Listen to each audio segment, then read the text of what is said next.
Hey guys, it's Jay Calderon with 12rounder.com, and this is the aftermath for Brandon Rios versus Diego Chavez, as well as Jessie Vargas versus Anton Novikov. Both fights happened at the Cosmopolitan of Las Vegas on Saturday. HBO televised it.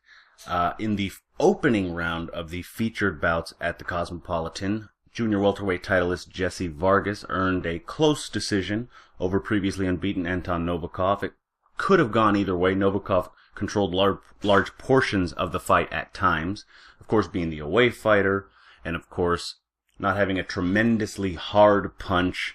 It's very difficult for him to try and catch the attention of the judges, and Vargas is from Vegas. That's obviously going to play against him as well. But the fight genuinely could have gone either way. I scored a 115, 113 in favor of Vargas, but I could have understood a draw or even a point victory or 2-point victory for Novikov. That having been said, couple of observations. In regards to Novikov, the good news is he's an exciting fighter, pressure fighter. He puts punches together well. He can take a decent shot and recovers when he gets hurt, wobbles a little bit. And so that's a good thing. He might find himself in another meaningful fight at 140 pounds. The bad news, of course, is that he suffered a loss, and he is the sort of fighter that has a tough style, and a loss is just all the more reason for fighters that might not want to have to deal with that sort of style to avoid him. It's a bit of a tricky situation for him. But nonetheless, I personally would love to see him again.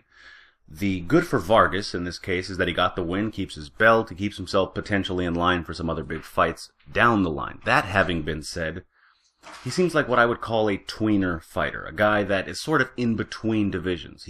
There's not really a division for him. At 147, he seemed undersized. He doesn't have a hell of a lot of pop to his punches, but at the same time, he can make 140, but it seems to somewhat drain him. He seemed to fade a little bit in the Khabib Alakverdiev fight when he won the title, and he seemed to fade much more in his second fight at 140 pounds against now Novikov.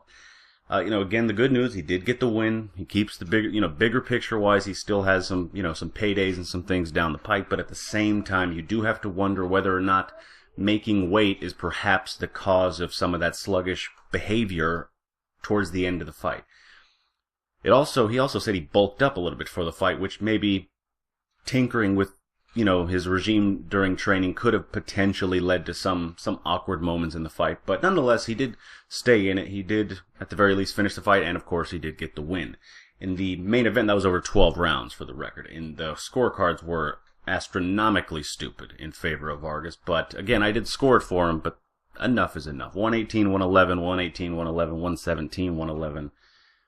Bullshit. That is just far too wide a margin.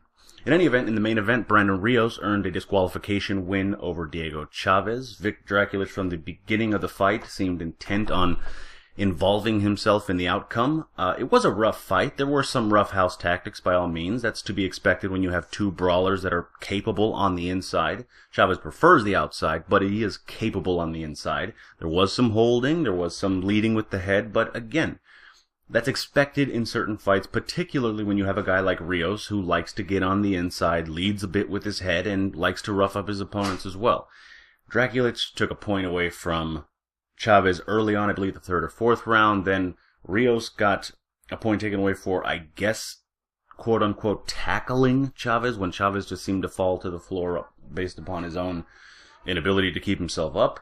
Then they continue to fight, and there's getting warnings. There's warnings of disqualification coming up, and in the end, Chavez does get disqualified. He was ahead at the point of this disqualification stoppage on two of the cards by 1 point each, and down on the third by 1 point. So really, the deductions had something to do with the scoring, and of course, the disqualification really means that Draculich ended a fight that was in the balance. It's hard to even give you any observations about either fighter in this scenario, because you don't know what they might have been preserving for that final round and a half, or what they might have been trying to do. You don't know if one might have been able to hurt the other. They were throwing bombs in there, and it was a very entertaining fight, so anything could have happened, and that's a bit unfortunate that the fight happened that way. Unfortunately for Chavez, again, sort of like Novikov, he's allowed himself to be avoided with reason. He has 2 losses now, both of which have happened in America against fighters that he was expected to lose to. A guy looking to avoid a welterweight like that easily has a reason now. The good news is he has a bit of fanfare behind the situation. Even if you thought he was losing the fight, it seems unjust the way it happened, so maybe he can get in for a couple of other fights. He said he wanted the Rios rematch. I don't see it happening, but in any event, he at the very least perhaps left a window of opportunity open. For Rios, it's, onward and upward insofar as his team is concerned. He wasn't pleased with his own performance. He did seem frustrated with some of the holding from Chavez on the inside, but in any event, he did get the win officially, and he's going to move on, and he's going to look to, take on some of those bigger fights in a fight or two at the most. So you have that to look forward to if you are a Rios fan. What I have to look forward to is your comments. Please, tell me who you thought was winning the fight in terms of Rios and Chavez, and who won the fight in terms of Vargas and Novikov. I'd love to hear your opinions. Like, comment, share, subscribe, all that good stuff. And, of course, follow on Twitter at 12rounderboxing. Visit 12rounder.com as well. And until next time, enjoy the fights.